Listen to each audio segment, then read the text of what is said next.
반갑습니다.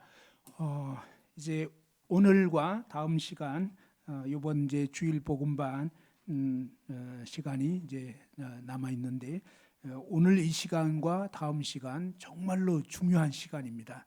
그러니까 오늘 시간에 말씀을 잘 들어보시고, 그 다음에 또 여러분이 기도하셔야 됩니다. 하나님께 정말 이 말씀을 잘 알아들을 수 있게 하나님 정말 깨우쳐 주십시오. 이렇게 기도하시면 좋겠습니다. 왜냐하면 이 하나님 말씀을 들을 때 사탄 마귀가 여러분을 하여금 못 믿게 합니다. 자, 구원을 받는다는 것은 어떤 의미가 있냐면요, 이 여러분이 무엇을 막 잘해야 되는 게 전혀 아닙니다. 그게 아니고 사실은 뭐냐면 하나님이 하신다는 거예요. 아니, 하나님이 하셨다는 거예요, 사실은.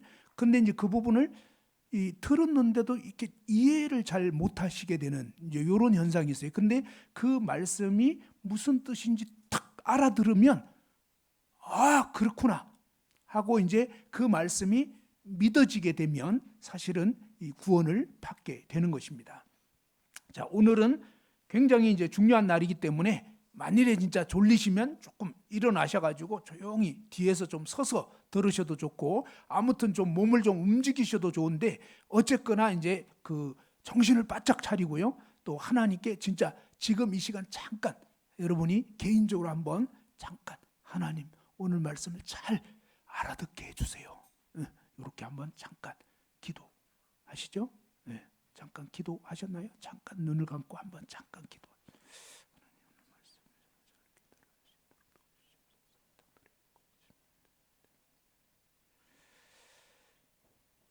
예, 좋습니다. 자, 이제 오늘 굉장히 중요한 말씀을 전해 드릴 겁니다.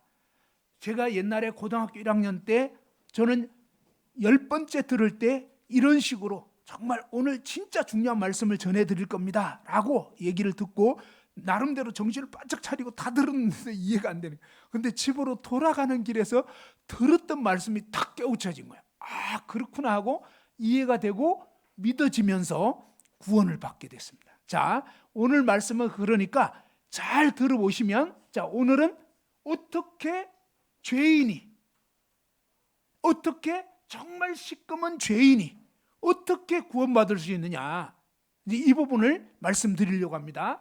자, 지금까지 우리가 살펴봤지만 우리 인생들은 어떠냐면 저와 여러분 모두는 날 때부터 이미 털렸어요. 그걸 아셔야 돼요. 날 때부터 이미 무슨 색깔의 볼펜과 같다? 예, 검정색. 그죠? 이 리모컨처럼 이 시꺼머예요. 그래서 시꺼먼 볼펜은 아무리 애쓰고 노력해도 빨간색 낼 수 있다 없다? 안 되는 거예요. 그래서 이런 주제 파악을 해야 된다는 거죠. 하나님 앞에서 나라는 인생은 이미 날 때부터 아담의 유전한 죄를 받고 태어나서 사실은 뭐냐면 남보다는 나밖에 모르는, 이게 뭐냐면 선악과를 먹어버렸다는 거예요. 하나님을 떠나서 내가 주인 되어서 한마디로 뭡니까? 이기적인 존재가 되어버린 거예요. 남이야 어떻게 되든 나밖에 모르는. 그렇죠? 그래서 우리는 욕심스럽고 내 가족, 그죠? 남이야 어떻게 되든 일단은 내 가족, 일단은 나. 근데 이것이 여러분이 그동안 죄인지도 몰랐죠. 근데 하나님 말씀에는 어떻게 되냐면 서로 사랑하라는 거예요. 이 예수님 말씀에는 뭐냐면 너의 이웃을 너 자신같이 사랑하라는 거예요. 근데 우리는 어때요? 남보다는 나잖아요. 이해됐죠? 남의 가족보다는 내 가족. 이러니까 그 자체가 뭐예요? 하나님의 기준에 의하면 이미 죄인 거예요. 근데 인간이 어떻게 안 그럴 수 있어? 이 말이 무슨 얘기냐면, 그러니까 인간은 다 지금 하나님의 기준에서 떠나버린 거예요. 저와 여러분 모두가 사실은 나름 잘 살았을지 모르지만 하나님 보실 때는 지금 다 망가져버린 거예요. 한마디로 다 하나님 중심이 아니고 전부 다 자기 중심이 돼 있는 거예요. 이해됐죠? 그런 의미에서 우리는 죄인이라는 거예요. 날 때부터 자기밖에 모르는 아주 이기적이고 자기 중심적이 돼버린 이 자체가 뭐냐면 하나님은 너는 이미 죄인이다 라고 얘기하는. 근데 그것을 우리 인간이 잘 이해를 못해요. 그래서 하나님이 10계명 10가지 명령을 딱 주셔가지고 이 명령에 비추어서 너희가 이 명령대로 제대로 살았어 라고 이제 하나님 명령을 딱 제시해 주니까 그 명령에 비추어 보니까 어때요? 하나님 외에는 다른 신 섬기면 안 되는 거예요. 그러니까 날 때부터 마지막 죽을 때까지 하나님만 의지하라. 이게 뭐냐면 하나님 뜻이에요. 하나님 명령이라고요. 그런데 우리는 살아오면서 하나님 생각, 하나님 계신지도 몰랐잖아요. 날 때부터. 그리고 하나님 계신지 알았어도 관심이 하나님께 별로 없어요. 그러니까 이미 뭐예요? 저와 여러분 모두는 이미 털렸어요. 이미 끝난 거예요, 사실은. 그래서 이 부분을 정말 인식을 하죠. 그러면서 이 10계명을 차근차근 살펴봤지만 그 계명은 껍데기만 얘기하는 게 아니에요. 사람 살인하지 말라. 나 지금까지 사람 칼로 찔러 죽인 적이 없는데? 이렇게 생각하면서 나는 죄 별로 안 지은 것 같은데? 라고 생각하는 것이 인간의 기준인 거예요. 그런데 하나님의 기준은 어떠냐면 너 그동안 살면서 누구 미워한 적 있지? 예, 미워한 적 있죠. 근데 하나님 그게 바로 살인이야. 너 지금까지 살면서 정말 딴 여자 보고 음란한 생각 품은 적이 있지? 예, 있는데요. 그럼 너 그거 간음한 거야. 그러니까 하나님의 기준은요. 너 남의 물건 탐낸 적 있지? 있는데요.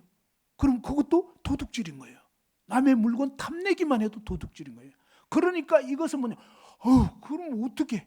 사람이 어떻게 안 그럴 수 있어? 이 말이 뭐예요? 그러니까 우리 인간은 다 죄인이라고요.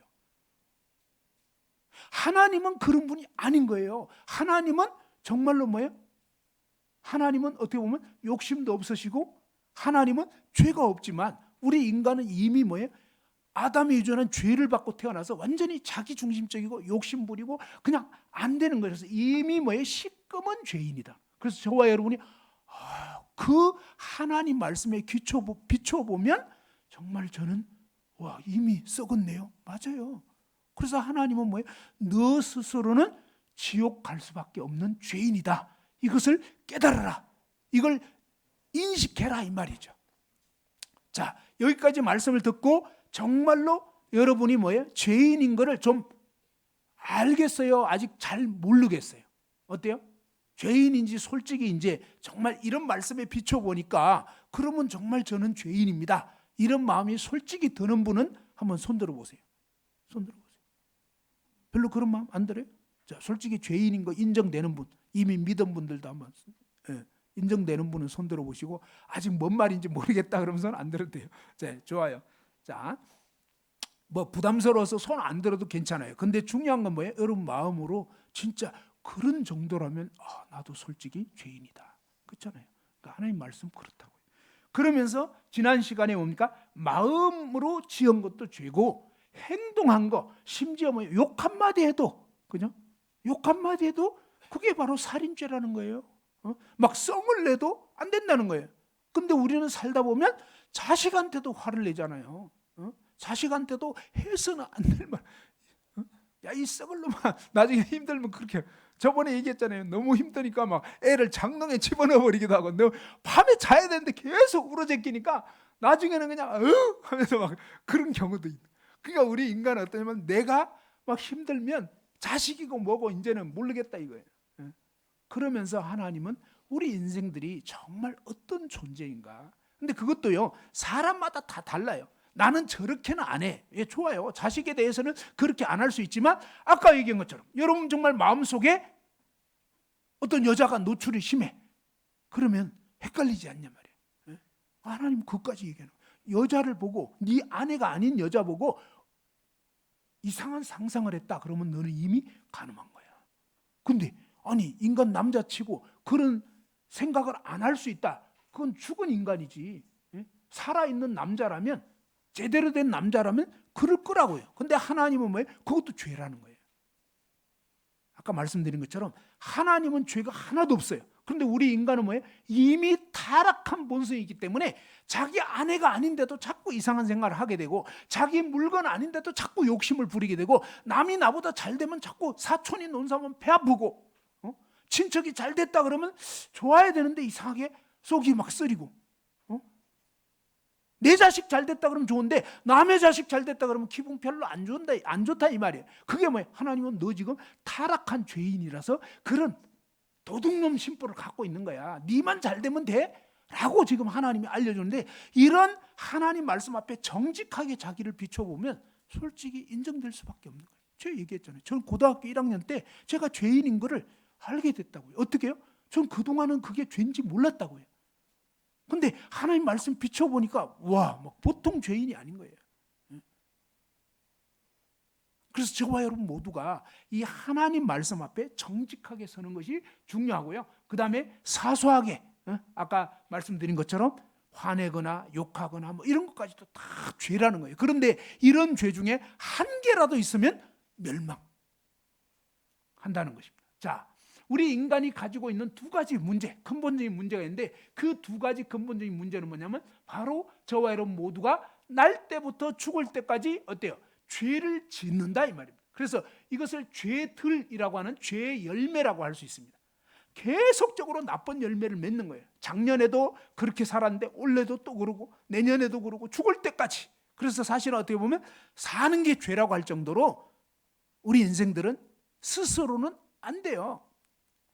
그런데 하나님 말씀에는 이러한 죄가 한 개라도 남은 게 있으면 지옥에 떨어진다는 것이 너무나 분명한 하나님 말씀이에요. 그러니까 이 구원을 받으려면 이 죄가 한 개도 남김없이 다 해결이 돼야만 구원받을 수 있다는 거예요. 그 다음에 두 번째 문제는 뭐냐면 이러한 죄를 누가 짓느냐 이것입니다. 누가 짓느냐면 바로 나 자신.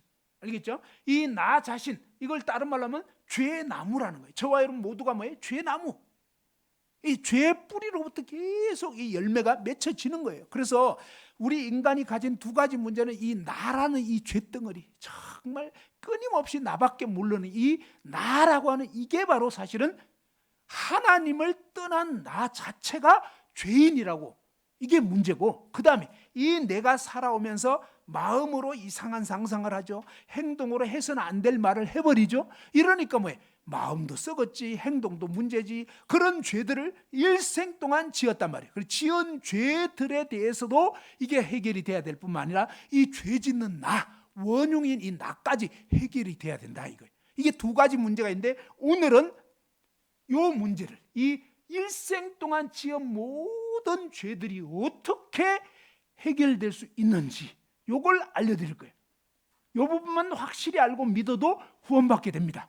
다음 주에는 이 죄 짓는 원흉인 나는 어떻게 처리될 수 있는지 요거를 알려드릴 겁니다. 자,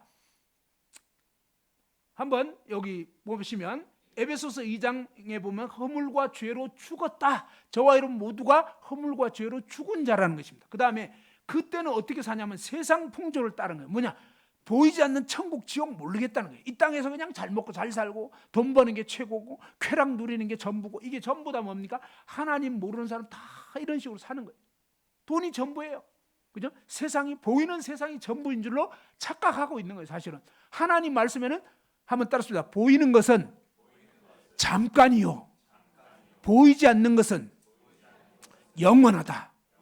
예, 하나님의 말씀과 인간의 이 개념은 완전 달라요. 우리는 보이는 게 전부 같은 거예요. 근데 왜 그러냐면 영적으로 죽어 있기 때문에 그런 거예요. 이 보이는 것은 잠깐인 거예요. 사실은 뭐예요? 지금 순식간에 세월이 흐르잖아요. 이제 조금만 더 지나면 끝난다니까요.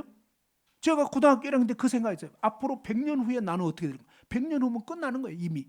그죠? 100세 시대니까 이제 100년이면 끝나. 아무리 오래 살아도. 그죠?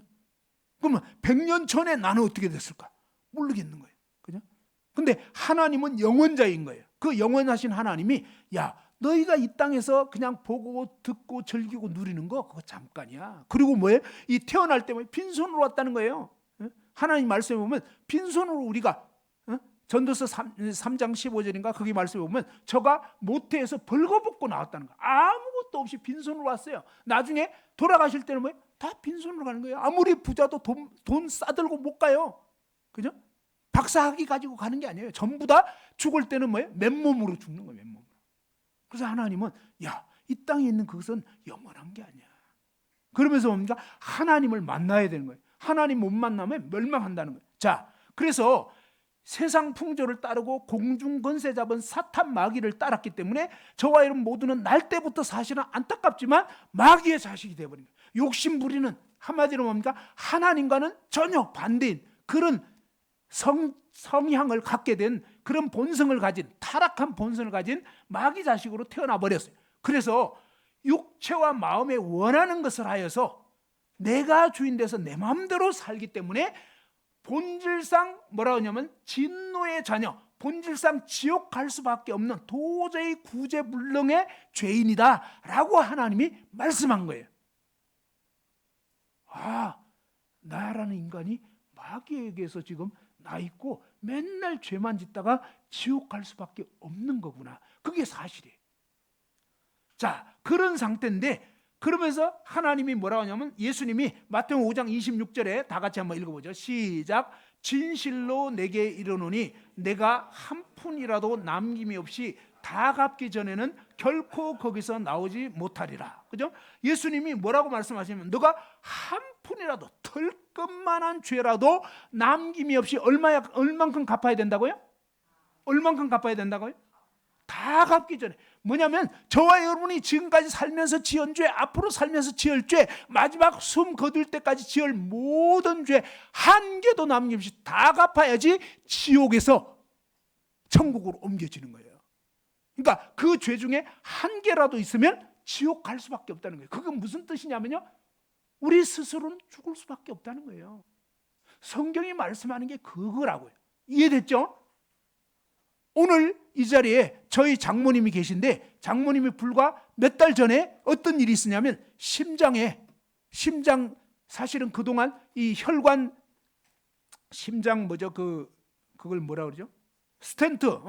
스텐트를 그동안 2번을 하셨고, 그 다음에 이번에 3번째인 걸로 기억이 돼요. 근데 3번째인데 보니까 옛날에 스텐트 한 2곳이 점점 막혀가지고 막 숨이 막히시고 힘드신 거예요. 그래가지고 그냥 이렇게 정기 검사하러 가셨어요. 근데 정기 검사하러 쭉 이렇게 사진 엑스레이 찍고 막 했는데 뭐라고 하냐면 입원하셔야 되겠다고. 처음에는 정기 검사하러 가신 거예요. 저희도 그냥 편안하게 생각했어요. 근데 알고 보니까 그게 아닌 거예요. 혈관 2군데 이 스텐트 박았지만 그걸로는 이제 해결이 안 돼요. 그것까지 막혀가지고 이제는 이 혈관 자체를 아예 잘라내고 다른 걸로 교체해야 된다는 거예요. 그러지 않으면 이제는 돌아가시는 거예요. 근데 그 혈관 2군데도 문제인데 다른 곳을 봤더니 심장으로 들어가는 다른 혈관이 어떠냐면 여기는 풍선처럼 지금 한 5cm 가까이가 부풀어 있는데 언제 터질지 모르는 상황이라 여기도 이제는 완전히 잘라내가지고 교체를 해야 된다. 장모님 여기 이제 지금 살아서 오셨지만 사실은 불과 지금 한 2달 전만 해도요, 처음에 수술했어요. 처음에 수술 잘 됐다고 했거든요. 근데 다음날 새벽에 문제가 생겨가지고 재수술해야 된다. 근데 그때 저도, 저희 장인어른도, 저희 가족들 다 아유 이제는 돌아가시겠구나, 솔직한 심정. 근데 생각해 보세요. 이걸 잘 생각해 보시라. 뭐냐면 환자인 저희 장모님 스스로, 장모님이 지금 막 줄넘기 하면 되겠어요? 어때요? 무슨 말인지 이해되나요? 장모님이 지금 백두산을 왔다 갔다 하면 될까요? 택도 없는 소리예요. 무슨 얘기냐면 장모님 스스로는 이제는 대책 없는 거예요. 그냥 스스로는 돌아가실 길밖에 없는 거예요. 그런데 유일한 어떤 길이 하나 있는 거예요. 무슨 길이 있냐면 바로 수술 받아야 된다는 거예요. 이거는 그냥 약물 치료도 안 되고 완전 수술해야 됩니다. 이대로는 안 됩니다. 그랬을 때 뭡니까? 그 수술을 누가 하냐고요? 누가 하죠? 장모님이? 그러니까 우리가 이 복음이 그렇다고요. 무슨 얘기냐면 내가 뭘 해야 되는 줄로 생각하는 거예요. 아니라니까요. 지금까지 계속 하나님 말씀을 통해서 알려주는 것은 너는 완전히 지금 너 스스로는 죽을 수밖에 없어. 그 길밖에 없는 거야. 근데 살 길은 뭐예요? 의사 선생님 그것도 뭡니까? 아무 병원이나 가면 되는 게 아니에요. 물론 세상에는 서울대 병원도 있고 여러 가지 병원이 있어요. 그런데 하나님 말씀에 의하면 뭡니까? 이 죄의 병을 고칠 수 있는 의사는 한 분밖에 없다는 거예요. 무슨 말인지 이해되나요? 왜 한 분밖에 없냐면 성경에 죄를 안 지은 인간이 단 하나도 없는 거예요. 모든 인간은 성경 말씀에 다 썩은 죄인이라는 거예요. 이해됐죠? 모든 사람은 다 아담의 유전한 죄를 받고 태어났기 때문에 어느 누구도 남을 위해서 그 다른 사람의 죄를 해결해 줄 수가 없어요. 그래서 성경 말씀에는 뭐냐면 유일한 구원자, 유일한 구원의 길이 있는데 마치 뭡니까? 바로 이 도저히 이제 심장이 막혀서 죽을 수밖에 없는데 의사 선생님이 나를 수술해 주는 것처럼 하나님이 저와 여러분을 이 죄를 수술해 주신다면, 무슨 말인지 이해됐나요? 하나님이 해주시면 살 길이 열리는 거예요. 의사 선생님이 수술해 주셔가지고 다행히 뭡니까? 재수술을 해가지고 해결이 됐어요. 그러니까 첫 번째 수술은 좀 미흡한 거예요. 수술 부위에 피가 샌다고 하더라고요. 그러니까 무슨 얘기냐면 제대로 수술이 잘 안 된 거예요. 이해됐죠? 아무튼 제대로 수술을 맞춰야 되는 거예요. 그래야 해결되는 거지 50%만 해결해가지고는 안 되는 이게 일이다 이거죠. 무슨 말인지 이해됐죠? 완벽하게 이게 해결이 돼야 고침받을 수 있는 것처럼 하나님이 우리 인간을 너무나 놀라운 것은 하나님이 완벽하게 해결해 주셨다는 거예요. 오늘 그 얘기를 해드리려고 하는 거예요. 그러니까 이것은 사실은 어려운 얘기가 아니에요. 왜? 우리 보고 뭘 하라 그러면 어려운 얘기예요. 근데 하나님이 해결해 주셨다. 그것도 완벽하게. 그래서 어떻게, 저와 여러분의 죄가 어떻게 해결이 되냐 이 말이에요. 그 부분을 들어보자 이겁니다. 한 푼이라도 낭비 없이, 그러니까 저와 여러분 죄를 눈꼽만한 죄도 없이 싹 다 하나님이 해결해 주시면 우리는 사는 거예요. 이해됐죠? 적어도 이게 뭔 말인지는 알아듣겠죠? 의사 선생님이 90%만 수술하면 10%는 아직 해결 못했어. 그러면 혈관 90%만 해결하고 10% 남았어. 부풀은 거 아직 5cm인데 4cm만 딱 해결했어. 아직 1cm 남았어. 그러고 덮어버려. 그러면 뭐 1cm 남은 부분에 부풀은 게 터져버리면 가시는 거예요. 이해됐죠? 5cm 다 해결해야 되는 거예요. 나머지 두 군데 막힌 그 스텐트 부분도 다른 혈관으로 교체해야 된다 이 말이에요. 이런 것처럼 완벽하게 해결해 놔야만 살 수 있는 것처럼 하나님이 어떻게 우리를, 저와 여러분을 구원해 주시느냐. 자 봐봐요. 구원자가 없으면 멸망할 수밖에 없는 거예요. 한마디로 뭡니까? 환자는 제대로 된 의사 선생님 못 만나면 죽는 거예요. 이해됐죠? 그런데 하나님이 뭡니까? 죄 가운데 빠져있는 우리를 완전히 구원할 수 있는 구원자를 보내주시겠다 이 얘기입니다. 그 약속을 하나님이 언제부터 하셨냐? 처음부터 하신 거예요. 처음부터.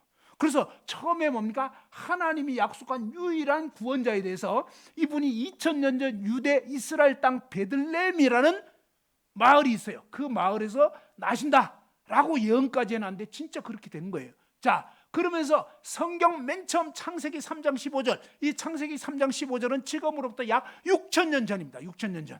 그때 우리 인간 아담과 하와가 죄지었을 때 하나님이 뭡니까? 죄인된 이 아담과 하와에게 놀라운 약속을 해주셨어요. 무슨 약속을 해주냐면 바로 너희들을 죄로 이끌었던 사탄 마귀를 여자의 후손을 보내가지고 이 여자의 후손이 사탄의 머리를 깨뜨려버리고 너희를 죄에서 건져낼 거다.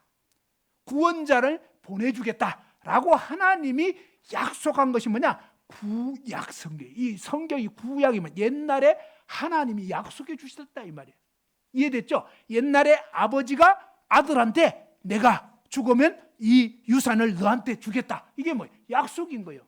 알겠죠? 그런 것처럼 하나님이 우리 인간에게 죄에 빠진 아담과 하와뿐만 아니라 사실은 뭐예요? 아담과 하와에게 인류의 대표이기 때문에 온 인류에게 하나님이 그런 약속을 하신 거란 말이에요. 그런데 놀라운 것은 뭡니까? 인간은 약속에서도 못 지킬 때가 많아요. 불가피하게. 근데 하나님은, 한번 따라서 하나님은 한 번 약속하신 것을 반드시 지키신다. 그래서 하나님을 믿을 수가 있는 거예요. 왜? 하나님은 거짓말 안 해요. 그리고 하나님은 능력이 전능이에요. 그래서 약속하신 것을 어떤 어려움이 있어도 지켜내시고 해버리는 거예요. 그래서 그 하나님을 믿으라는 거예요. 그 하나님께서 여자의 후손을 보내주시겠다. 이 말씀도 참 이해하기 어려웠는데 성경을 계속 찾아보니까 나중에 뭡니까? 아브라함과 다윗의 자손으로 보내주시겠다 했더니 이사야 7장 14절은요. 지금으로부터는 2700년 전이고 예수님 탄생하기 700년 전에 예언한 말씀에서 보라 처녀가 잉태하여 자식을 낳을 것이다. 그러면서 이 처녀가 잉태하여 자식을 낳을 건데 그 이름은 임마누엘. 근데 임마누엘 뜻이 뭐라고요? 하나님이 우리와 함께 계시다. 아니, 처녀가 아기를 낳았는데 그 아기는 하나님이 이 세상에 와가지고 우리 인간 세상에 하나님이 오신다, 하나님이 오신 분이다 라고 성경에 그렇게 기록된. 그러니까 야, 그 말도 일단은 믿기는 좀 어려워요. 그죠? 그냥 무턱대고 믿을 수는 없어요. 그런데 이사야 9장 6절에는 가면 여기 보면 또 여기서 바로 2장만 뒤로 가면 거기에 한 아기가 우리에게 낳고 한 아들을 우리에게 주신 바 되는데 그 아들의 이름이 기묘자, 너무나 신기하고 비밀스러운 분이다. 모사, 굉장히 놀라운 상담자, 엄청난 지혜를 가진 분이고, 그 다음에 뭐예요? 그 아기에 대해서 한번 따라서 뭐라고요? 전능하신 하나님. 이 아기가 전능하신 하나님이라는 거예요. 그걸 알아야 돼요.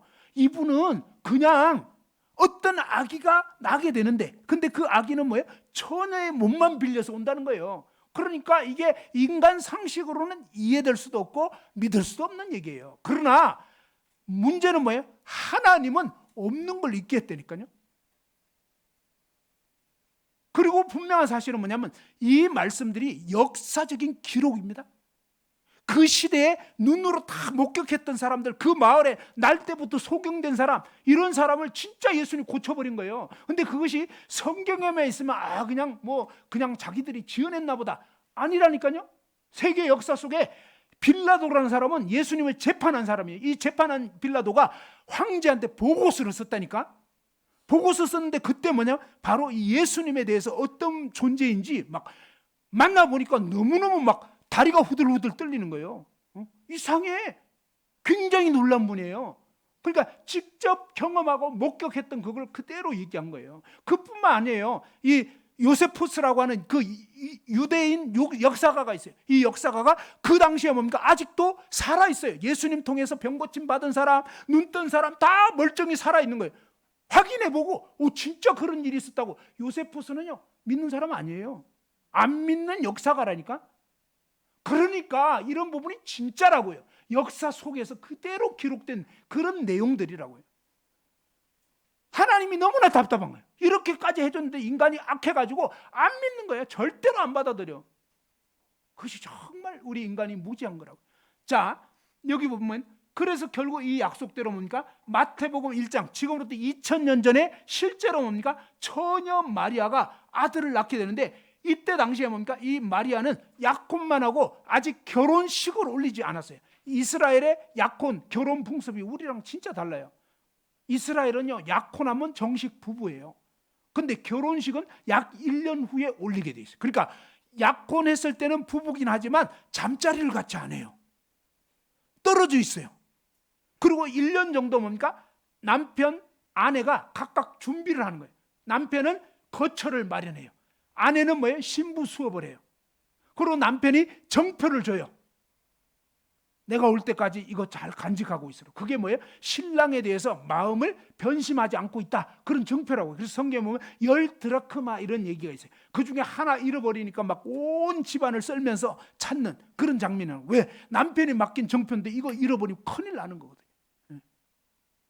이런 식으로 되어 있는데, 근데 이 요셉과 마리아가 아직 약혼만 했지 동침하기 전이에요. 그러니까 이 처녀 마리아에게 천사가 나타나가지고 이제 너는 아기를 갖게 되는데 성령으로 말미암아 될 거라고 하니까, 이 마리아가 아니 나는 남자를 알지 못하는데 잠자리 같이 안 했는데 어떻게 아기가 생깁니까?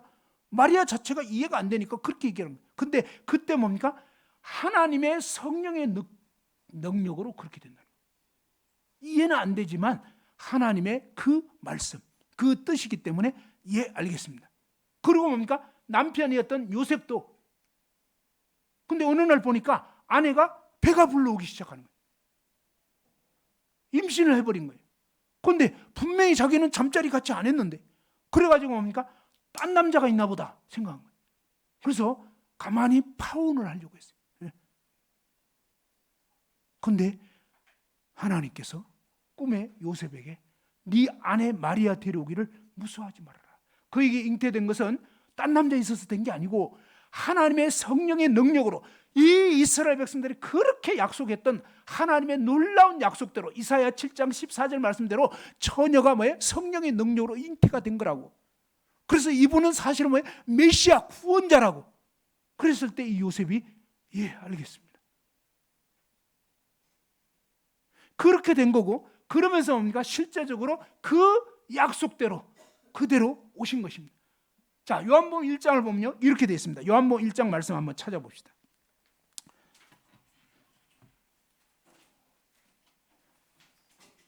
신약 성경 요한복음 1장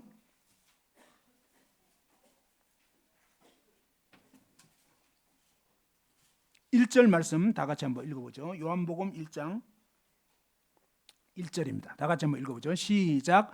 태초에 말씀이 계시니라.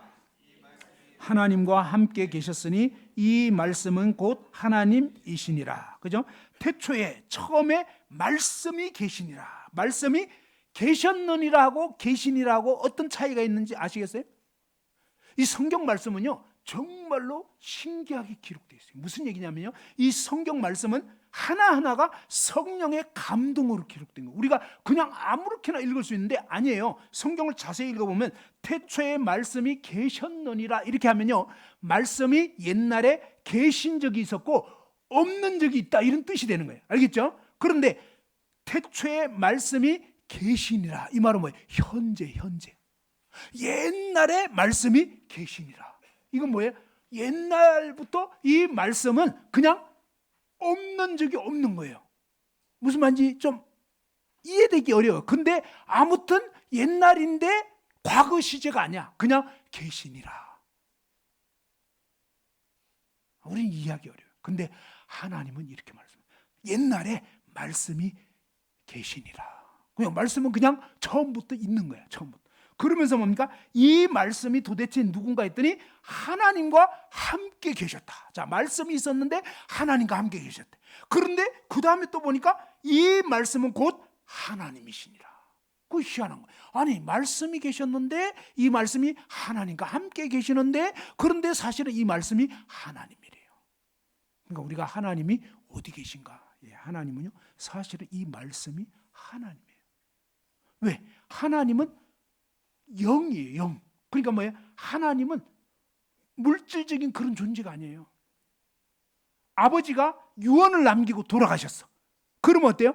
아버지는 육체적으로는 돌아가셨지만 아버지의 유언이, 그죠? 아버지의 그 말이 지금도 어때요? 그 말씀이 옛날에 이승만 대통령, 그죠? 이승만 대통령의 특유한 그런, 우리 옛날 분들 아시잖아요. 흉내를 잘 못 내는데 그렇잖아요. 말도 좀 약간 더듬더듬 하는 것 같아요. 어떻게 보면 외국에서 너무 많이 생활하셔가지고. 근데 뭡니까? 지금도 그 이승만 대통령의 육성을 딱 들어보면요, 옛날 분들 알잖아요. 근데 뭐예요? 그 육성은 그분의 말인 거예요. 이해됐죠? 근데 그분은 지금 없잖아요. 그렇지만 그분의 말씀은 지금도 있는 거예요.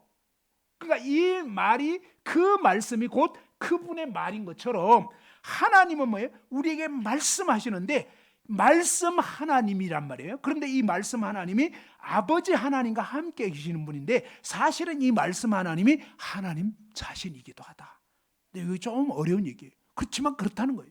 그러면서 14절 한번 읽어보죠. 14절, 요한복음 1장 14절. 자, 시작. 말씀이 육신이 되어 우리 가운데 거하심에 우리가 그의 영광을 보니 아버지의 독생자의 영광이요 은혜와 진리가 충만하더라. 그죠? 말씀이 육신이 되어, 이 말은 말씀이 인간의 몸으로 오셨다 이 말이에요. 말씀이 인간의 몸으로 오신 거예요. 그런데 우리가 우리 가운데 거하심에 이분이 뭐예요? 우리 가운데 함께 지내는 거예요. 함께 지내. 그런데 우리가 그의 영광을 보니까 이분이 누구냐? 아버지 하나님의 외아들, 독생하신 아들 하나님이고 하나님의 영광이고 은혜와 진리가 충만하더라. 그러면서 이 말씀 하나님이 인간으로 오신 이분이 누구냐? 아버지 하나님의 외아들, 독생자라는 거예요. 그런데 이 독생자가 어떤 분인지 알려주는데 18절 또 읽어보죠. 시작. 본래 하나님을 본 사람이 없으되 아버지 품속에 있는 독생하신 하나님이 나타내셨느니라. 그죠? 본래 하나님 본 사람은 없다는 거예요. 하나님 볼 수가 없어요. 왜? 하나님은 너무나 거룩한 거예요. 너무나. 자, 여러분은 어때요? 여러분 죽은 쥐 좋아요? 쥐도 별로 안 좋죠. 죽은 바퀴벌레 좋아요? 안 좋죠? 여자분들은 특히 힘들죠. 바퀴벌레만 났다는 으아 막 이러면서 제 아내가 좀 그러더라고요. 그래서 제 딸도 또 그래요. 그러면 제가 야 차림아, 제 딸 이름이 차림인데 차림아, 네가 바퀴벌레보다 훨씬 덩치가 크거든. 겁먹을 일이 아니야. 그래도 무서워요 아빠 막 이런 그런 제가 가서 탁 때려잡는. 자 어쨌든 때려잡으면 되는데도 바퀴벌레 무서워하는데 그죠? 죽은 바퀴벌레, 죽은 쥐 좋겠냐고요. 여러분 같이 그냥 오늘 밤 같이 지내시겠어요? 아니잖아요. 그 죽은 쥐 이런 거는 어때요? 최대한 여러분 가까이 있었으면 좋겠어요? 멀리 있었으면 좋겠어요? 예. 우리 인간도 사실은 이 지저분한 인간도 그런 더러운 쥐, 막 더러운 어떤 바퀴벌레 이런 거 상대 안 하고 싶잖아요. 근데 하나님은 죄가 하나도 없는 분이에요. 참고로. 하나님은 나쁜 마음이 하나도 없는 분이에요. 그러니까 뭡니까? 너무나 거룩하기 때문에 죄인과 함께 할 수 없는 거예요. 인간이 하나님 봐버리면 즉사하는 거예요. 죽는 거예요 진짜. 그래서 하나님 볼 수가 없어요. 일단 하나님은 또 뭐예요? 형체가 있는 그런 분이 아니기 때문에 가까이 할 수 없는 빛 가운데 거하신다 그래요. 너무나 엄형, 너무나 무서운 분, 두려운 분이에요. 자, 그런데 18절에 보면 본래 하나님 본 사람이 없는데 아버지 품속에 있는 독생하신 하나님이 나타내셨느냐. 뭐예요? 볼 수 없는 그 하나님을 이제는 뭐예요? 아버지 하나님의 하나밖에 없는 아들 하나님이 인간 몸을 입고 와주셔서 우리는 뭐예요? 바로 이 예수님을 보면 하나님이 어떤 분인지를 알게 되는 거예요. 예수님은 하나님과 똑같은 분이에요. 하나님의 성품을 그대로 갖고 계신 분이에요. 그죠? 부전자전 그러죠? 사실은 뭐예요? 정말로 예수님이야말로 하나님과 똑같은, 아버지와 똑같은 분이에요. 그래서 예수님이 나와 아버지는 하나다. 그죠? 또 내가 이 말하는 것은 내가 하고 싶은 말 하는 게 아니야. 아버지께서 이러신 걸 얘기하는 거야. 나는 아버지 뜻대로 행하고 있어 라고 하면서 예수님의 삶과 예수님의 마음과 예수님의 그 모습은 완벽하게 뭡니까? 하나님 아버지의 모습을 그대로 나타내고 있는, 그래서 죄가 전혀 없는 그런 분이라고요. 자, 이 예수님께서 오신 거예요. 그 예수님 오셔서, 자 봐봐요, 여기 보면 말씀 하나님이 인간 몸을 입고 오신 분이란, 보이지 않는 하나님이 인간 세상에 오셨어요. 나와 아버지는 하나라고. 바로 이분이 삼위일체 하나님이시고 내가 곧 길이요 진리요 생명이니 나로 말미암지 않고는 아버지께로 올 자가 없다. 예수님 밖에는 구원자가 없다 이 말이에요. 그러면서 뭡니까? 사도행전 4장 12절에 다른 이로서는 구원을 받을 수 없다 이렇게 분명하게 말씀하신 거예요. 성경에 보면 아버지 하나님, 아들 하나님이신 예수님과 성령 하나님, 이렇게 하나님은 삼위일체 하나님으로 나타나 있어요. 그 다음에 바로 이 예수님은 어떤 분이냐면 구약 성경에 그렇게 뭡니까? 인간이 죄질 때마다 흠없는 어린 양, 흠없는 소, 흠없는 비둘기, 이런 제물을 가지고 와야 했던 거예요. 그런데 하나님께서 계속적으로 왜 이렇게 하게 했냐면 결국 뭡니까? 죄 없으신 예수님이 이렇게 희생 제물이 될 거를 알려주신 거예요. 그래서 예수님은 누구냐면 흠없는 어린 양이다 하는 겁니다. 자, 처녀 잉태하셨죠? 이게 무슨 뜻이냐면 아담의 유전한 죄를 받지 않고 태어나신 거라. 그죠? 그래서 예수님은 처녀의 몸만 빌려야 된 거예요. 왜? 남자의 씨를 받아버리면, 아담의 유전한 죄를 받고 태어나버리면 이미 죄를 가진 채 돼버리기 때문에 우리를 구원해 줄 수가 없어요. 그래서 하나님은 뭐예요? 여자의 몸만 빌려서 하나님의 성령으로 잉태되게 한 거란 말이에요. 그것을 뭐예요? 갑자기 그렇게 한 게 아니다 말이에요. 처음부터 하나님이 그렇게 계획하신 거라고요. 그래서 처음부터 알려준 거예요. 처음부터. 그리고 중간에 또 말씀하신 거예요. 못 알아들을까 봐. 그리고 이제 진짜로 그렇게 하신 거예요. 이해됐죠? 그 다음에 예수님이 정말로 흠없는 어린 양인지, 죄가 있는지 없는지 증명을 하신단 말이에요. 그래서 40일 동안 굶주렸어요. 우리말 속담에 어때요? 사흘 굶어서 남의 집 안 넘는 군자가 있다 없다? 없어요. 3일 딱 굶으면 눈에 보이는 게 없어요. 에? 얼마 전에 저희 교회에서도 몸이 안 좋아가지고 저기 이제 남해까지 가가지고 좀 굶고 여러 가지 그냥 아주 해독하는 거 그런 거 하시고 올라와서도 계속 그렇게 하다가 지난주에 끝났나 봐요. 그래가지고 지난주에 이제 드디어 그동안은 막 주스 같은 거 뭐죠? 당근이나 이런 거 갈아가지고 그런 것만 먹어야 되는 거예요. 밥 못 드시고 막 이러다가 지난 금요일날 밥 드시게 됐는데 막 볶음밥 너무 맛있다고. 다른 분들은 그 정도까지는 아니었어요. 이분은 그동안 막 한 2달째 못 드시다가 막 볶음밥 이제 드디어 먹을 수 있게 되니까 막 제정신이 아닌 거예요. 근데 40일 동안 굶어 버렸어요. 그러면요, 진짜 금강산도 19경이고 이제 보이는 거 없어요. 그렇죠? 그게 인간이라고요. 그런데 예수님께서 40일 동안 굶주렸는데 사탄 마귀가 딱 유혹하는 거예요. 야, 네가 하나님 아들이잖냐? 그러면 이 돌멩이 떡덩이 돼가지고 너 배고파 죽겠는데 먹어야 되지 않겠어? 라고 그렇게 제시를 하는데 예수님 뭐라냐면 사람이 떡으로만 살 것이 아니고 하나님 입으로 나오는 모든 말씀으로 살 것이다. 그러니까 그런 유혹에도 넘어가지 않는 거예요. 하나님이 최우선이고 우리 인간은 먹고 사는 게 전부가 아니다. 하나님 말씀을 믿어야 되고 하나님 말씀 안에 거하고 하나님과의 관계 가운데서 하나님의 뜻이면 하지만 하나님 뜻이 아니기 때문에 나는 안 해라고 딱 거절한 거예요. 그 외에도 막 이 뭐죠? 성전 꼭대기에서 뛰어내리면 네가 막 인기가 있지 않겠냐? 천사가 받들어 줄 거다. 주 너희 하나님 시험치 말라. 그리고 막 천하만국의 영광을 보여주면서 나한테 절만하면 사탄이 막 이거 다 주겠다 하는데도 그냥 사탄아 물러가라. 그러면서 예수님은 뭐예요? 40일 동안 금식하셨지만 전혀 그 사탄의 시험에 그냥 넘어가지 않는 거예요. 아무런 죄가 없다는 거, 정말로 죄를 이기시는 그런 분이심을 증명하셨죠. 그 다음에 그런데 이 예수님이 죄가 없다는 것을 여럿이 증거를 했는데 제자들은 어떠냐면 예수님과 3년 반 동안 같이 지냈어요. 여러분 생각해봐요. 여러분이 어떤 사람하고 같이 지내면 그 사람에 대해서 알까요, 모를까요? 예, 우리 아내 되시는 분들 있죠. 이 자리에 이제 결혼해서 아내 되시는 분들 어때요? 남편이 정말 존경스러워요? 아니면 좀 존경이 덜 돼요? 솔직히 말해서 좀 덜 되죠? 아닌가?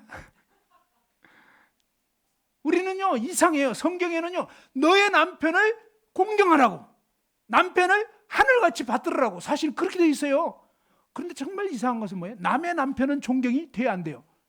존경되죠. 그죠? 근데 자기 남편은 좀 존경이 잘 안 돼. 왜 그럴까요? 같이 살다 보니까 다 아는 거예요. 남편의 연약한 모습을 막 다 알아. 그죠? 남들은 모르지만. 근데 그런 것처럼 자, 사람은요 같이 살면 숨길 수 없어요. 이해되잖아요. 하루 이틀은 좀 용케 넘어갈 수 있어요. 근데 3년 반 동안이나 밤낮 그냥 먹고 자고 같이 지내고 이러면요 본색이 드러나게 돼 있다고요. 그런데 이렇게 3년 반 동안 같이 지냈던 제자 요한이 뭐라냐면 그 예수님에게는 죄가 없다고. 예수님은 죄가 없는 분이에요. 그분은 아무런 죄가 없는 거예요. 그리고 또 이 보면 베드로 같은 경우는 뭐냐? 행동파인데 예수님은 죄를 범하지 아니했다고. 그죠? 욕을 받으시되 예수님 욕 먹은 적이 진짜 많거든요. 근데 맞대어 욕을 안 하는 거예요. 여러분은 어때요? 누가 여러분 욕하고 막 이러면 막 화나잖아요. 그래서 막 맞대어서 응수하고 이러는데 예수님 그러지 않아요. 욕을 받은데 욕도 안 해요.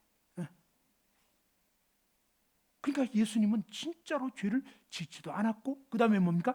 죄가 없는 분이고 그 다음에 심지어 뭡니까? 예수님은 죄를 알지도 못하신 자라고. 그러니까 예수님은 진짜로 흠없는 어린 양이에요. 정말로 뭐예요? 하나님인 거예요. 그럴 수가 없는 거예요, 우리 인간이. 여러분 어때요? 여러분 뺨을 막 때린다. 그러니까 제가 어떤 때는 하도 이해를 못하니까 어떤 분이 죄인인지를 몰라. 그러면요 딱 증명은 너무 간단해. 앞으로 나오라고 해서 뺨을 그냥 한 10대만 때리면 그냥 완전 본색 드러나요. 강사고 뭐가 없어. 그럼 저는 오늘 이제 끝나는 거예요. 이 세상 하직하는 거예요. 무슨 말인지 알겠죠? 요즘은 정말 그래요. 아니 이유 있어도 뺨따기 때리면 기분 나빠하는데 요즘은요 진짜로 좀 무서운 시대예요. 근데 봐봐요. 이렇게 근데 예수님은 잘못한 게 하나도 없는데 막 뺨 때리지, 막 주먹으로 치지, 막 온갖 그런 모욕을 당했는데 예수님은 원수를 사랑하신 거예요. 정말로. 그러니까 이건 그럴 수가 없는 거예요. 그러니까 인간이라면 그럴 수가 없는 거예요. 근데 그분은 뭐 인간이 아니라 하나님이시기 때문에 죄가 없다고요. 그래서 죄가 없는 분이라고요. 증명이 다 되신 거예요. 그리고 뭐 그런 정도로 성품이 그런 정도 또 이해해요. 근데 그 정도가 아니었단 말이에요. 심지어 뭡니까? 대적들, 아주 막 꼬투리 잡으려고 하는 대적들조차도 뭡니까? 가룟유다, 예수님 팔아넘긴 가룟유다가 뭐라 하냐면 예수님 팔아넘기고 나서 너무너무 양심에 가책이 돼가지고 뭐예요? 내가 무지한 피를 팔았다. 아무 죄도 없는 분을 갖다가 팔아넘겼다고 너무너무 고통스러워가지고 예수님 팔아가지고 은 30냥 받았어요. 그걸 다시 대제사장들한테 갖다 줬다고요. 내가 정말 죄 없는 분을 팔아넘겼다. 그러니까 예수님은 정말 죄가 없는. 그리고 뭡니까? 마지막 예수님을 최종 재판했던 총독 빌라도도 뭡니까? 그가 뭐래요? 나는 그에게서 죄를 찾지 못하노라. 죄가 없다니까요. 예수님은 아무리 죄가 없는 분이에요. 진짜 흠없는 어린 양이라고요. 근데 이 죄 없으신 이분이 도대체 그러면 이분이 누구냐 이거예요. 자, 누군지 한번 그다음 한번 넘겨보세요. 예, 요게 시간 지나면 요걸로는 잘 안 넘어가더라고요. 자, 봐봐요. 예수님 누구라고요? 예수님은 우리가 알아야 됩니다. 자, 예수님은 하나님이 이 땅에 오신 분이라. 그걸 뭐예요? 증명을 해버린 증명을. 증명을 해야 우리가 믿을 수 있잖아요. 그래서 증명을 한 거 어떻게? 공적인 생애를 통해서 메시아라는 거를 이제 뭡니까? 30세쯤 되셨을 때 공개적으로 이제 내가 메시아다. 그걸 입증하는 삶을 3년 반 사신 거예요. 근데 그때 뭡니까? 하나님만이 하실 수 있는 말씀을 딱 하시고. 어떤 말씀 하시냐? 십계명 딱 얘기하시면서 마태복음 5장 21절에 살인하지 말라. 너희가 살인하면 심판을 받게 되리라 했다는 것을 들었으나 하면서 뭡니까? 나는 너희에게 이르는데 하면서 사실은 이 말씀은 무슨 뜻이냐면 이거야 라고 하면서 얘기를 하신 거예요. 살인하지 말라 했는데 나는 너희인데 형제에게 노하는 자마다 심판받게 되고 형제를 대하여 욕 한마디 하면 법정에 잡히게 되고 그 다음에 뭡니까? 미라는 놈이라 하면 지옥불에 들어가야 됩니다. 바보라고 하면 지옥불에 들어간다. 그러니까 뭡니까? 이 예수님께서 뭐예요? 사실은 이 십계명을 주신 하나님이었어요. 그래서 내가 이 말씀한 뜻은 이거야 라고 알려준 거예요. 그리고 간음에 대해서도 마찬가지로 그렇게 말씀해요. 그러니까 이런 말씀을 들으니까 충격을 먹어버린 거예요. 야, 어떻게 이런 식으로 말씀할 수 있지? 그러니까 그분이 말씀한 거예요. 그 다음에 뭡니까? 예수님은 모든 병든 자를 다 고쳐버린 거예요. 봐봐요. 예수님은 머리 아픈 사람, 귀신 들린 사람, 또 뭐야? 귀 먹은 사람, 눈 먼 사람, 뭐 다리 저는 사람, 중풍 걸린 사람, 뭐 혈루증 앓는 사람, 온갖 병 들린 사람 다 고쳐버린 거예요. 왜요? 그분이 우리 인간을 지으신 분이에요. 그러니까 그렇게 증명을 하신 거라고요. 그것이 사실이라면 사실 맞아요. 요세푸스라는 아까 안 믿는 역사가가 이 요세푸스라는 그 역사가가 실제로 뭡니까? 그 일을 기록을 했다니까요. 확인해가지고. 그리고 뭡니까? 그 다음에 모든 사람을 아시는 거예요. 인간에 대해서 다 알아버려. 베드로가 3번 부인할 때 어떻게 부인할? 닭 2번 울기 전에 3번 너가 나를 부인할 거야. 그리고 너희가 다 나를 버릴 거야. 예수님 다 알아요. 제자들이 그렇게 따랐지만 마지막 예수님 십자가에 못 박히기 위해서 달리면 이제 붙잡히면 다 도망간다는 거예요. 진짜 그렇게 해버린 거예요. 예수님은 다 아시는 거예요. 사람들의 속을 다 아시고 그 다음에 뭡니까? 심지어 이런 말씀까지 하셨어요. 중풍병자가 딱 이렇게 내려오니까 이 지붕에서 막 4명의 친구가 중풍병자 딱 들이내리니까 보자마자 뭡니까? 소자야 네 죄사함을 받았느니라. 그죠? 죄가 사해졌다 딱 그러니까 그 서기관들이 뭐라냐면 아니 지가 무슨 하나님이야? 하나님 말고 누가 죄를 사하겠어? 근데 예수님께서 뭐냐면 질문한 거예요. 죄를 사했다는 말이 쉽겠냐? 아니면 이 환자 보고 일어나서 상을 들고 들어가라, 집으로 가라고 하는 말이 쉽겠냐? 어느 게 쉽겠어요? 여러분 입장에서 여러분이라면 지금 중풍병자 죄를 사해 줄 수 있어요? 그리고 여러분이라면 당장 이 자리에서 일어나가지고 혼자 걸어가라는 것도 어려운 얘기지만 뭐예요? 침상 들고 가라는 거예요. 아니 환자 보고. 정말로 놀라운 분이에요. 그래서 저는 성경 읽을 때마다 왜 예수님이 굳이 환자 보고 상을 들고 가라고. 이 상 이렇게 들이내온 거예요. 가벼운 거 아니에요? 무슨 말인지 알겠죠? 꽤 무거운 걸 거라고. 근데 정말로 놀라우신 그분이 그냥 순식간에 고쳐버리고 그 다음에 뭐 재활치료 필요 있어요 없어요? 없어. 그러니까 진짜 하나님 맞다는 걸 이렇게까지 증명을 해버리는 거예요. 그래서 그들 말대로 뭡니까? 죄를 사한다는 것은 바로 내가 죄를 사하는 그 하나님이야. 나는 중풍병자도 고치고, 그 다음에 뭡니까? 심지어 그 다음에 뭐 죽은 자도 살려고. 그 예수님이 하나님인 걸 막 계속 증명. 물이 변하여 포도주가 되게. 이건 뭐예요? 하나님이 인간을 지었고 하나님 모든 만물을 지었기 때문에 이것은 하나님에게는 식은 죽 먹게예요. 인간은 죽었다 깨어나도 못하는 거예요. 그걸 아셔야 되는 거예요. 왜 성경을 믿기 어렵냐면 내 식으로 생각하는 거예요. 전능하신 하나님이라면 못할 게 없는 거예요. 그렇잖아요. 그러면서 뭡니까? 물고기 2마리, 보리떡 5개로 막 2만 명 이상 그 자리에서 먹여버린 거예요. 진짜 어린아이 도시락 가지고. 그러니까 뭐예요? 우와, 이건 하나님 아니면 못하는 거예요. 그래, 하나님 맞다고요. 그 다음에 물위를 걸어요. 누가 물위를 걸을 수 있냐고요. 그 다음에 막 파도가 치고 막 지금 막 광풍이 부러제끼고 배가 뒤집혀지려고 하는데 그 배 안에 같이 있었다니까? 제자들하고. 근데 막 주무시고 있는 거예요. 제자들이 막 깨워가지고 정말 주님 우리가 죽게 생겼습니다. 그러니까 예수님 딱 일어나셔가지고 잠잠하라. 딱 그러니까 파도가 그냥 멈춰버려. 그러니까 제자들도 여기 한번 따라서 해봅시다. 같이 한번 읽어봅시다. 시작. 그가 누구이기에 바람과 바다도 순종하는 거. 그러니까 바람과 바다도 순종. 왜? 그분이 창조주거든요. 말씀 하나님이라고요. 말씀으로 모든 만물을 지었다니까. 바다도 짓고 파도도 짓고 바람도 짓고 비도 짓고 모든 것을 하나님이신 예수님이 다 만드신 거예요. 사실은 요한복음 1장만 보면 나와요. 말씀으로 말미암아 모든 만물이 지음바 되었으니 그가 없이는 하나도 지어진 것이 없다. 그래서 예수님이 지었기 때문에 예수님 말씀하면 다 순종하게 되어 있는 거예요. 그래서 정말 이분이 누구길래? 하나님이시니까. 그러면서 이렇게 이 호수에 막 물이 고기가 한 마리도 안 잡혀. 근데 베드로는 어부인데 예수님은 직업은 뭐예요? 목수였어요. 근데 고기 잡은 거 있냐? 하나도 없어. 코빼기도 안 보여. 근데 예수님은 깊은 데로 가서 그물을 내려 고기 잡아봐라. 어부인데 목수의 코치를 받아가지고 밑자 본전에다 해가지고 해본 거예요. 근데 무시무시하게 잡혀버려. 거기서 베드로가요 완전 무릎을 꿇어버려. 왜? 이분이 누구인지 비로소 알게 돼.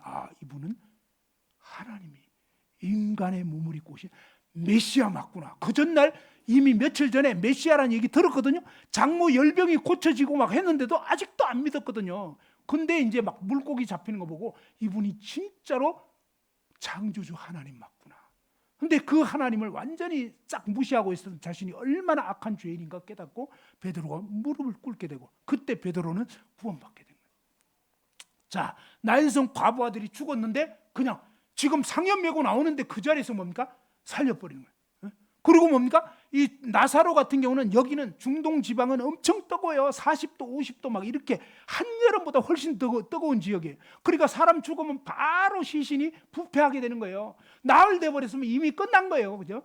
그러니까 막 시체 썩는 냄새 난다고 그러는데 근데 뭡니까? 예수님이 죽은 나사로 살려버려요. 그러니까 뭡니까? 그러면서 여기 한번 읽어보죠. 시작. 예수께서 이르시되 나는 부활이요 생명이니 나를 믿는 자는 죽어도 살겠고 무릇 살아서 나를 믿는 자는 영원히 죽지 아니하리니 이것을 내가 믿느냐. 그죠? 예수님은 부활이요 생명이신 분이에요. 근데 이 예수님께서 왜 오셨냐. 이게 이제 중요합니다. 잘 봐봐요. 예수님은 하나님이시고 아무런 죄가 없는 분이죠. 근데 이분이 이 세상에 왜 오셨냐 이 말이에요. 이분이 왜 오셨냐. 봐봐요. 여기 오신 이유가 예수님 직접 이렇게 얘기했습니다. 한번 읽어보죠. 시작. 나는 선한 목자라. 선한 목자는 양들을 위하여 목숨을 버리거니와. 예수님이 직접 나는 선한 목자인데 양들을 위해서 내 목숨을 버리기 위해서 왔다는 거예요. 예수님 그렇게 말씀하셨어요. 그 다음에 또 마가복음 10장 45절에 인자가 예수님 자신을 가리키는 말이에요. 온 것은 섬김 받으려고 온 게 아니고 도리어 섬기려고 자기 목숨을 어떻게 한다고요? 많은 사람의 대속물로 주려 함이라. 한번 따라서 봅니다. 대속물. 이게 무슨 뜻일까요? 대속물이라는 게 뭐냐면 한자로 대신할 대자에다가 갚을 속자에다가 물건 물자입니다. 알겠죠? 자, 대신 죄를 갚는 그런 물건이 되는 거예요. 이해됐죠? 예수님은 저와 여러분의 죄를 대신 갚기 위해서 오셨다 이 말이에요. 왜 오셨다고요? 저와 여러분의 죄를 대신 갚기 위해서 오셨단 말이에요. 예수님이 직접 그렇게 말씀하셨어요. 그리고 또 뭐예요? 마태복음 16장에 보면 여기 보면 베드로가 예수님 누구인지를 고백했어요. 주는 그리스도시고 살아계신 하나님의 아들입니다. 그랬을 때 예수님께서 뭡니까? 이때로부터 예수 그리스도께서 자기가 예루살렘에 올라가 장로들과 대제사장들과 서기관들에게 많은 고난을 받고 죽임을 당하고 제3일에 살아나야 할 것을 제자들이 비로소 나타내시니. 그러니까 예수님은요 계속 예고하고 있어요. 그러면서 이제 얼마 후면 이제 내가 진짜 잡혀가지고 이제는 십자가에 못 박혀 죽는다. 그리고 죽으면 끝나는 게 아니라 사흘 후에는 다시 부활한다. 이거를 미리 다 얘기한 거예요. 미리. 예수님께서 이 땅에 오신 이유가 뭐냐? 바로 구약의 속죄 제사를 드렸어요. 그러니까 하나님이 계속적으로 알려준 거예요. 그런데 뭡니까? 예수님의 속죄. 이 속죄라는 게 뭐냐면 죄라는 것은 한번 따라서 갚을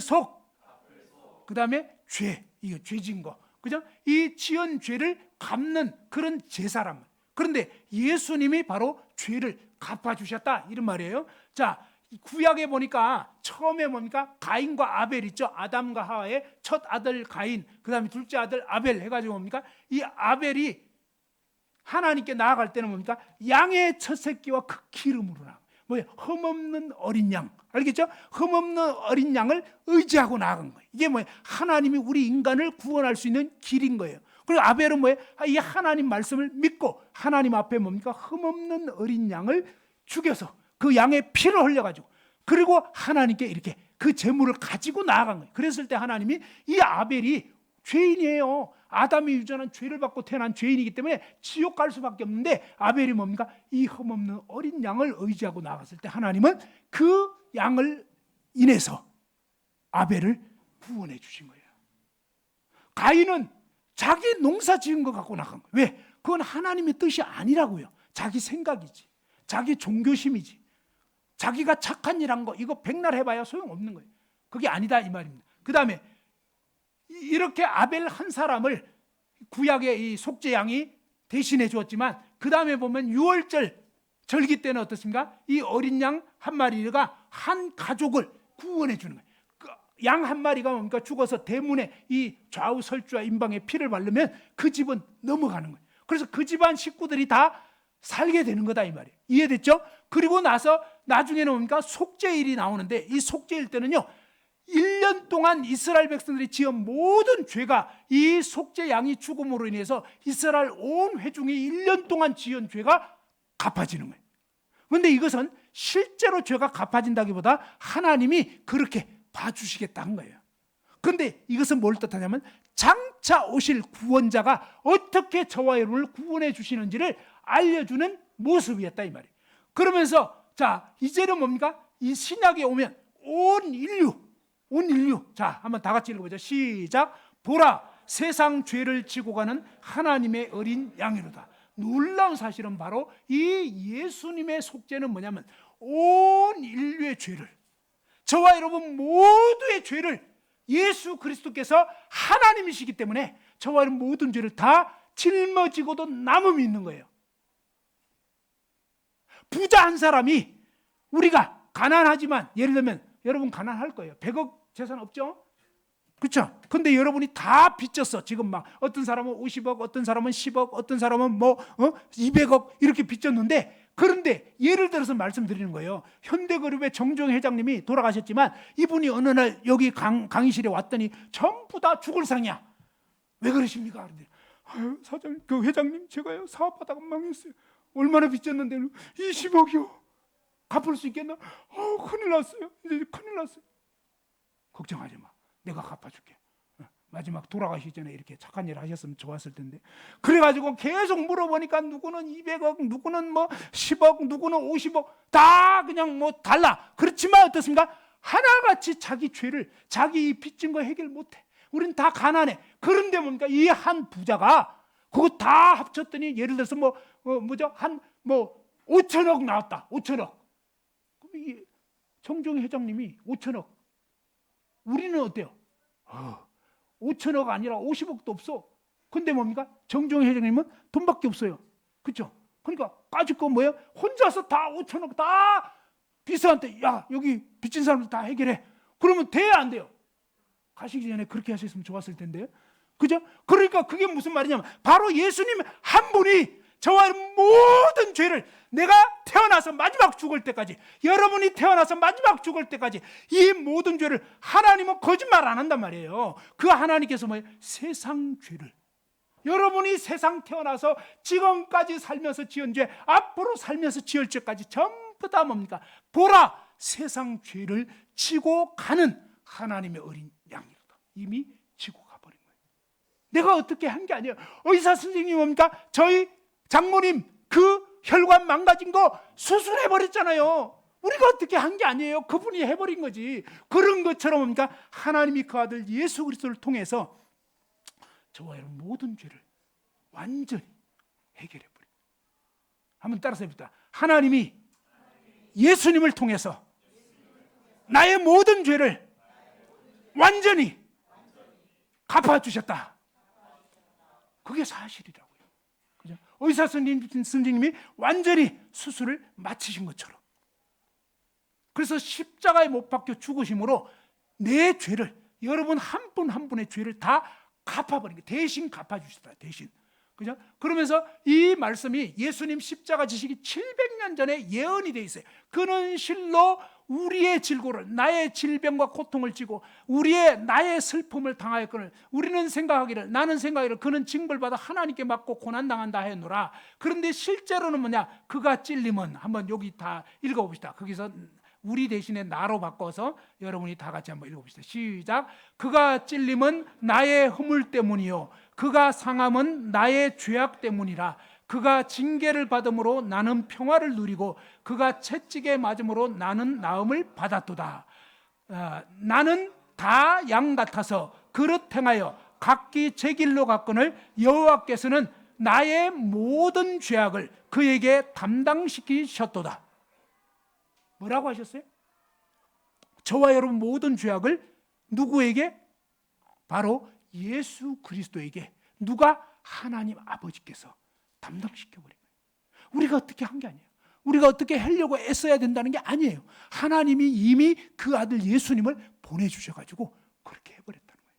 하나님이 저와 여러분 모든 죄를 아들 예수님 통해서 완전히 갚아주셨다는 거예요. 그래서 보라, 세상 죄를 지고 하는 하나님의 어린 양이다. 그러면서 한번 읽어봅시다. 시작. 예수께서 신포도주를 받으신 후에 이르시되 다 이루었다 하시고 머리를 숙이니 영원히 떠나가시니라. 그러니까 죄를 다 갚았다. 그런데 누구의 죄를 다 갚았냐 이 말이에요. 네? 의사 선생님이 심장 수술해 주셨는데 누구의 혈관을 고쳐주셨다고요? 우리 장모님은 확실하죠? 의사 선생님이 저 양반 아니잖아요. 그죠? 저 사람 아니잖아요. 바로 내 혈관 망가진 거 교체해 주신 거예요. 의사 선생님이 다 한 거예요. 처음부터 끝까지. 그런 것처럼 하나님이 예수님을 통해서 저와 여러분 모든 시커먼 죄를 갖다가 날 때부터 마지막 죽을 때까지 모든 죄를 하나님 아버지께서 아들 예수님한테 다 옮겨버린 거예요. 그리고 뭡니까? 예수님 마지막 다 이루었다. 이게 무슨 뜻이냐면 한번 따라서 해봅시다. 값을 다 지불하다. 죄값을 내가 다 갚았다. 바로 예수님께서 저와 여러분 모든 죄값을 예수님이 다 갚았다는 거예요. 우리가 뭘 해야 되는 게 아니에요. 그분이 다 해주신 거예요.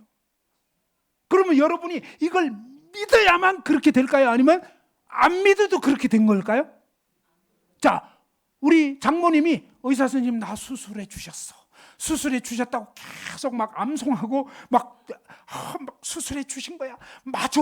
막 이렇게 해야 수술이 된 거예요. 아니면 그렇게 안 해도 된 거예요. 그러니까 의사 선생님 해버렸어. 그러니까 의사 선생님 묻고 수술한 거 맞아요? 혹시 혈관 아직 뭐 잘못된 거 남은 거 없어요? 그러면 의사 선생님 뭐래요? 수술 잘 됐습니다. 걱정하지 마세요. 무슨 말인지 알겠죠? 그분이 해버렸기 때문에 했다는 거예요. 그러니까 우리에게 필요한 건 했다니까. 하나님이 다 해버렸어. 여러분이 걱정하거나 염려하거나 그럴 문제가 아니에요. 그분은 실수가 없어요. 하나님은 완전해요? 불완전해요? 예, 우리 인간의 문제는 내가 늘 불완전하거든. 맞아요. 저와 여러분 불완전해요. 그런데 뭐냐면 이 구원은 완전하신 그분이 예수님 통해서 완벽하게 저와 여러분을 모든 죄에서 갚아주시고 없애주신 거예요. 털끝만한 죄라도 있으면 안 되는데 하나님이 예수님에게 저와 여러분 모든 죄, 털끝만한 죄까지 싹 다 옮겨가지고 예수님이 대신 죽으심으로 죄의 삭선 사망, 죄값을 다 갚아주신 거예요. 누가 그렇게 했다고요? 예수님이. 그래서 그 예수님을 믿는 거예요. 이 하나님 말씀을 그냥 그대로, 왜? 사실이니까. 그죠? 그래서 그대로 받아들이면 그 말씀을 믿는 순간 하나님 자녀가 되는 거예요. 진짜로. 그래서 오늘 이제 전할 말씀은 다 전했는데 분명한 사실은요, 여러분이 뭘 해야 되는 게 아니에요. 하나님이 다 해놨다고요. 그래서 계속 믿으라고요. 왜? 이게 사실이니까. 근데 안 믿으면 이게 내게 안 되더라고요. 믿는다는 것은 뭐예요? 바로 여기에 있는 이 코로나 약이 있다면 뭐예요? 이 약을 먹으면 코로나에서 낫는 거예요. 그래서 다 해놨는데 그렇지만 뭐예요? 안 먹으면 안 되는 거예요. 그래서 왜 이런 말씀을 이렇게까지 계속 전해야 했냐면 이런 엄청난 사실이 있어요. 진짜로 놀라운 사실은요. 정말로 지금 모든 인간은 지옥 갈 필요 없어요. 사실은. 지옥 안 가도 돼요. 그런데 왜 지옥 가느냐면 모르니까. 알겠죠? 몰라. 그래서 뭐예요? 전해주는 거예요. 이미 이렇게 된 거라고. 근데 그 사실을 알고 믿으면 구원받는데 어떤 사람은 들었는데도 받아들이고 싶지가 않은 거예요. 그러니까 그것은 마침 뭐가 되냐면 코로나 약이 이제 발명돼 가지고 이렇게 와 있는데도 들었는데도 뭐예요? 안 먹는 거예요. 그 사람은 해당 안 되는 거예요. 왜? 안 먹으니까. 그래서 믿으라고요. 믿는다는 건 뭐예요? 받아들이는 거예요. 여러분이 막 새삼스럽게 뭘 해야 되는 게 아니에요. 아, 그렇게 된 거네. 이미 하나님이 그렇게 해주셨네. 그래서 하나님이 뭐예요? 이 약속을, 구약, 옛날에 약속해 주셨고, 신약은 뭐예요? 신약은 이미 그렇게 해놨다 이 말이에요. 구약은 뭐예요? 앞으로 내 아들이 와서 너희 죄를 담당할 거야 라고 약속을 해주신 거고, 신약은 뭐예요? 내 아들이 2000년 전에 와서 이미 다 해버렸어. 이미 네 죄까지도, 너의 죄까지도, 당신의 죄까지도 여러분 한 분 한 분의 죄를 믿든 말든 다 해놨다고요. 근데 왜 믿어야 되냐면 믿는다는 것은 먹는 것 같은 거예요. 안 먹으면 내가 병에 걸렸는데 안 먹으면 안 낫는 거예요. 그래서 먹어야 된다고요. 그렇죠? 그래서 근데 이 먹는 게 어려운 게 아니고 이 말씀을 제대로 말귀를 알아들으면 아 그렇구나 하는 순간 뭐예요? 이미 먹어버린 거라고요. 믿어져 버린 거예요. 그러면 뭐예요? 그냥 구원 받아버린 거예요. 사실은 너무너무 놀라요. 이 말씀이 믿어져 버린 거예요. 오 그랬네? 그러면 아니 예수님 진짜 내가 그랬다니까. 고등학교 1학년 때 들어왔어. 믿고 이제 듣고 근데 아직도 감이 안 잡혀. 내가 이게 근데 마지막에 예를 들어준 거예요. 사업이 망했어. 근데 어떤 작은 아버지가 5억을 내가 이제 사업하다가 빚졌어. 근데 그거 이제 못 갚으면 감옥에 가야 돼. 그런데 작은 아버지가 그 소식 듣고 이 조카의 그 5억을 대신 갚아줬어. 그런 예를 들어준 거예요. 예수님이 하신 거 다 얘기한 다음에. 근데 제가 이제 집으로 탁 돌아가다가 갑자기 그 들은 말씀을 생각해보면 그렇지 맞아. 그래서 사업 동업했는데 아주 사기당해가지고 5억을 날렸어. 이제 나는 며칠 후면 깜빵에 들어가야 돼. 근데 작은 아버지가 대신 갚아줬어. 그러면 나 감옥에 안 가도 되지. 맞아. 그렇지. 근데 예수님 그렇게 하셨단 말이야. 그러네? 예수님 그렇게 해주셨네. 그럼 나 지옥 갈 필요가 없는 거네. 와 예수님 내 죄를 사해 주셨네. 믿어져 버렸어요. 구원 받아버린 거예요. 그러니까 이 말씀이 무슨 뜻인지 잘 생각해 보시라고요.